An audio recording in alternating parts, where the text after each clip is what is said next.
Subscribe to my channel. Здравейте, приятели! Добре дошли отново в Healthy Hive Gaming, където не само играем, но и готвим вкусни и здравословни ястия.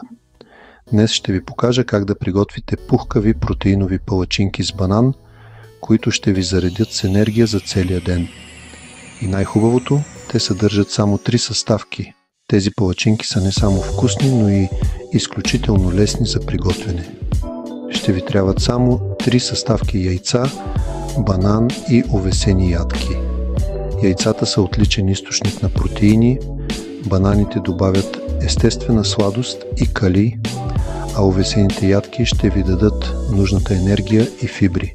Нека започнем. Първо намачкайте един банан в купа.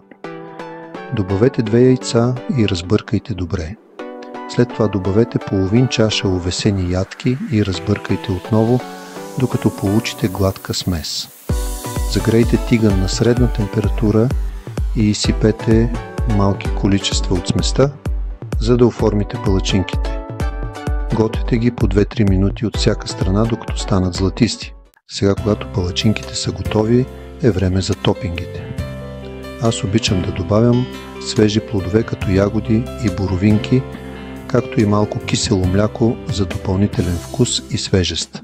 И ето ги вашите здравословни и вкусни протеинови палачинки с банан.